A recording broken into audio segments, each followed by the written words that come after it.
do. I play guitar. I sing in church. I preach. I teach Bible studies and stuff like that.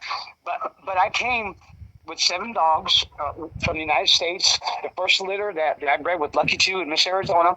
I came to San Quintin, and the first litter I had, a full-blown litter I had, was off of Islero and Miss Arizona, which produced a champion by the name of Champion Batman, which is in Thailand right now. That litter right there allowed me to be able to continue to do what I do in the church. But it turned into, it morphed. It turned into an ability for me to be able to support myself without having to ask anybody for a tithe and an offering or to pass a hat around. Right. You know, it turned out to be a really good thing where I can help people. The dog game, God used it for me as a platform to be able to help others, bro. So I'm not a dog man just that does dog man for dogs for myself. Right, I got you. Know what? God has given me an opportunity to help other people. We've had shoe drives for children. That's what we do. We also help disenfranchised families, children, mothers that have been abused, old folks' homes.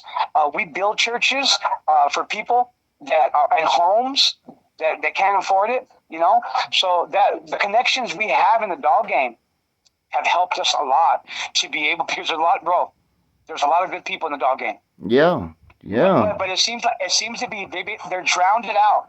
Yeah, they're drowning out. It's hard. I mean, you're going to go through a lot of people to meet several quality people, you know. But once you meet those quality people, I'm friends with people, and these dogs, I've been friends with them my whole life, and I got friends that I met 10 years ago that we still talk every day. You know what I'm saying? They call me damn near every day, you know. And, you know, there's a lot of really good people in these dogs, and there's a lot of, I'm glad, you know, the way the sport's going now, it's bringing money back in it in the States. You're getting a higher class of people using them for catch dogs now. Everything's gotten so expensive here, you know. You know, Jay, I'll tell you what, this dog game, you have very few friends, honestly. Oh no, you're people switch on you real quick. But the friends I do have, I can count them on one hand. Man, I tell you what, bro, they're with me. Whether I have dogs or don't have dogs, I have friends now because I've met them through the dog game that are my friends for life, man. Oh yeah. If I get out of the dogs tomorrow, they will be with me on the heartbeat. They will be to back me up. Like Jimmy Barbie. You know Jimmy Barbie. Oh yeah. I shout out to Jimmy Barbie. He's a dog man, and you know what? I tell you what, he's one of my best friends. Yeah, Jimmy's good people, man. I got friends in Canada. That back me up in a heartbeat. I got friends in Mexico. I have a good friend. I call him the big guy. And he took the guy is kind of like, you know, he's real intelligent, and he's helped me with so many things. He's here with me right now, and I want to give him a shout out. I'm not going to say his name because he told me, "Hey man, don't mention my name." but you know, he knows what I'm talking about. You know, and you know what, we as dogmen, you know what? We stand on the shoulders of giants. The reason why we have the dogs we have is because people like Floyd Boudreau. Yeah, the people before us. We're just a speck in time with these dogs. Hopefully we make them better and not fuck them up. You know what I mean? That's all we can try to do. Yeah. You know? And the best thing for us to do in the dog game is, you know what? Not to be like the crabs. Pull everybody down the bottom. Oh, right. You know what? I love talking about people like Randall Abernathy. Okay, Floyd Boudreau. I used to get dogs from Frank Lunsford back in the day.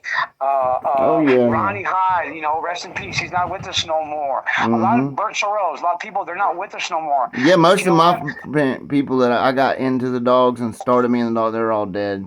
They're all gone, except a few, and we're still friends. You know what I mean? You know, a lot of them still. A lot of my old time buddies still have dogs. I don't even say their name because they're still dog men. You know what I mean?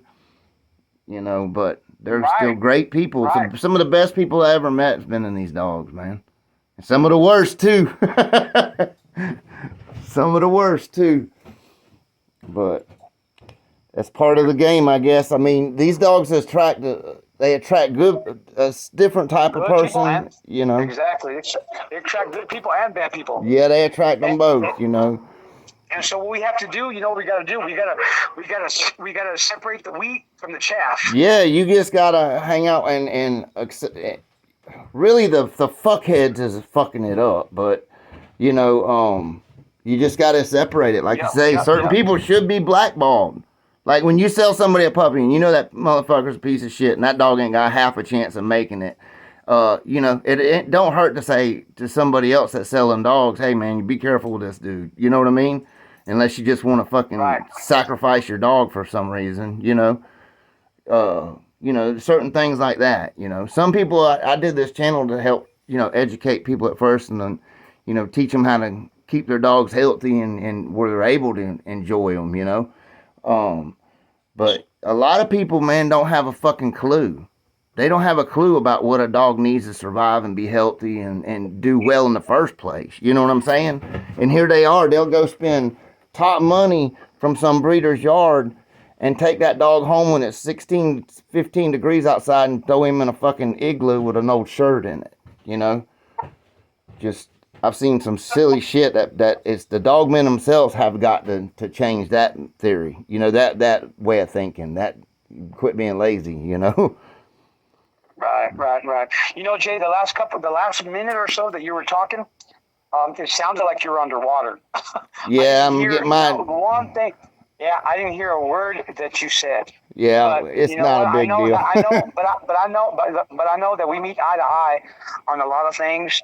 You know, you were talking to me and you sent me some pedigrees on the turtle buster dogs you got, and I thought to myself, back in the day, I got dogs from Dan and Mike Norrod, that Billy Bad stuff. It goes back to that Creed's, the Sam's Begoon, Yeah. and it goes back to Kingfish blood, the old Iron Dusty blood. I mean, Yeah. those dogs back in the day, bro. I love that stuff, you know. Yeah, And I got a bunch of I that hope, shit too.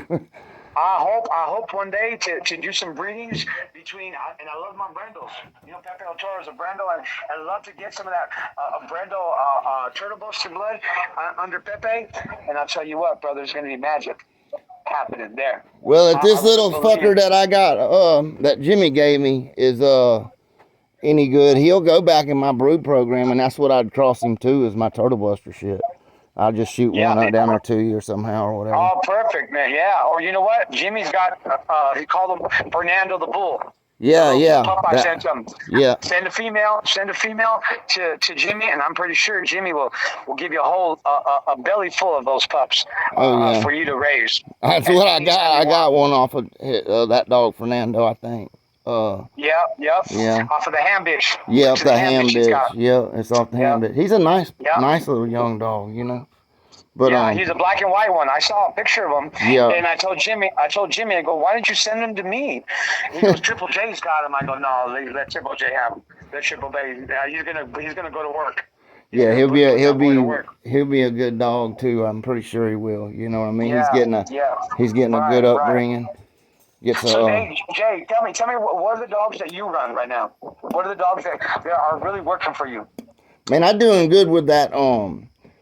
It's the shit off the Dynamite back to the Outlaw Niggerino, and I like them, and I like to cross them into my Turtle Buster stuff.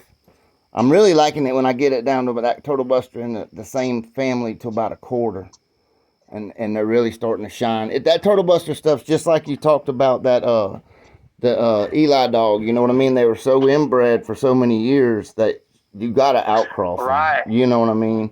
I got tight bitches and tight males, and I could make super tight dogs, but they're just gonna be brood dogs. You know what I mean?